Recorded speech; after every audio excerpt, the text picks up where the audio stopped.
Hello everyone, and welcome to the second episode of Historical Oddities, a name that has been very quickly growing on me, so I think I might keep it. In these, we'll be looking at some things or events in history that are a little bit strange, different, or peculiar in any way.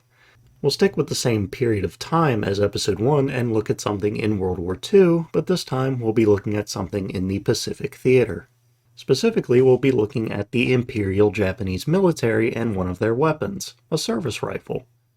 Prior to the start of World War II, Japan sought to create a new service rifle to replace the Type 38, which fired a 6.5 by 50 mm Arisaka round.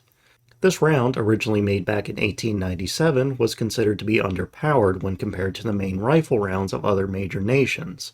When compared to the US's 30-06, the British 303, the German 7.92 by 57 mm, and the Russian 7.62 by 54R, the 6.5 by 50 was smaller, had less energy, and flew slower than all of them. This led to the creation of the Type 99, which used a 7.7 by 58 mm, the same round used by Japan's Type 92 heavy machine gun. The difference in power between rounds was now negligible, and Imperial Japan had a rifle that could compare to the other global powers by 1939. However, due to Japan's entry into the war in late 1941, they were not able to fully replace the Type 38 with the Type 99, so both were used throughout the war. But anyway, moving on to the actual point of this video, we have to look at the actual build of the Type 99 and its little quirks. First off, as the war progressed, the quality of the Type 99 took a severe nosedive. Pre-war and early war models have smooth finishes, properly machined sights, dust covers on the bolt, although many dust covers on current models are now missing, intricate machining on the bolt, and a proper metal butt plate on the stock. For the late war models, we can see clear corners being cut in an effort to produce guns as fast as possible. The machining is rough, the dust cover is basically completely missing now, the bolt is rather crude, and the butt plate is now just a nailed-on piece of wood. Then if we look at the rear sights of each iteration, we see that the late war model is missing something else. At first glance, it appears that the earlier model has some sort of more advanced version of a rear sight elevator where you would elevate the rear sight depending on the distance of the target.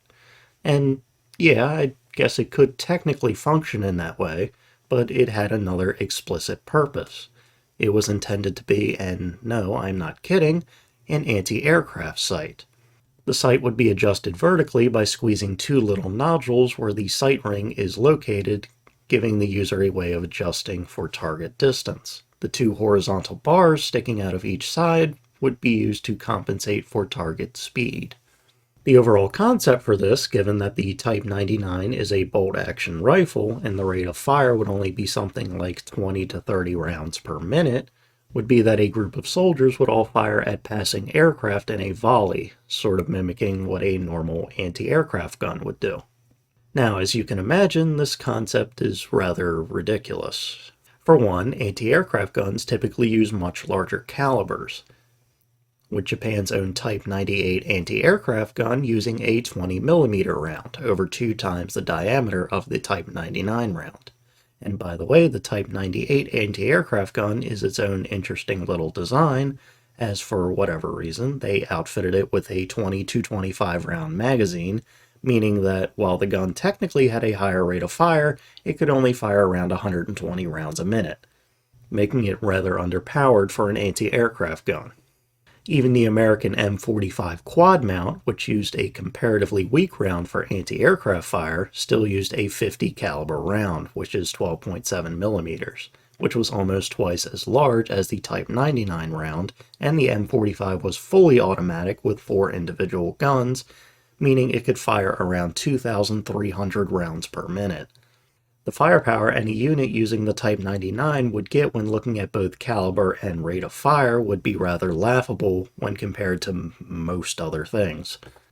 Also, with the advances made in aircraft technology, the situations in which the anti-aircraft sights would be even remotely practical would be few and far between. Gone were the days of biplanes flying at speeds of 100 to 150 miles an hour. Gone were the days of bombers being some guy in a plane dropping a bomb over the side with his bare hands.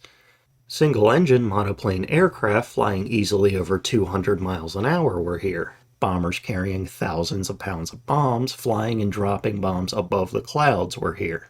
What I'm basically getting at here is that with aircraft advancements, it would be much more difficult to find a situation where using a bolt-action rifle against a plane would be even remotely viable. If an aircraft were flying low and doing some kind of strafing run, faster flying speeds would make it rather difficult to judge distance and aircraft speed, line up the shot, and fire in the span of just a few seconds. And of course, firing at bombers would be a lost cause unless they were flying incredibly low. The only situations I can imagine that something like this would be even remotely viable would be a last-ditch effort against a dive bomber, or if a country were using older aircraft. Since dive bombing involves an aircraft flying down directly at a target before dropping the bomb and pulling up, I would guess that a group of Japanese soldiers being targeted by a dive bomber could and probably would start firing, and this would create a situation where the site could be used. Also, since the aircraft would be flying directly at them, they wouldn't need to factor in any horizontal movement into their aim, making it somewhat easier of a target to hit. And of course, the British were still using biplanes at the beginning of World War II with something like the Swordfish, even though when it was made, it was already outdated. They did still use them from time to time, so I guess in a situation where one of them shows up, they would have a better shot. And perhaps if they come across a rogue blimp or a Zeppelin, maybe it could work there. I'm honestly just kind of spitballing here. It's really difficult to think of any kind of situation where having a site like this would be viable enough to build it onto the gun as a factory-made standard.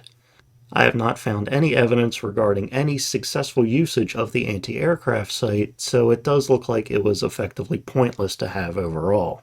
And it does seem as though the Japanese would agree with that assessment as the war continued, because as the quality of the Type 99s decreased with the war's progression, the anti-aircraft sights disappeared and were replaced with a standard rear sight that would be sighted out to, I believe, 300 meters. This would mark the end of one of the more pointless weapon features seen in World War II.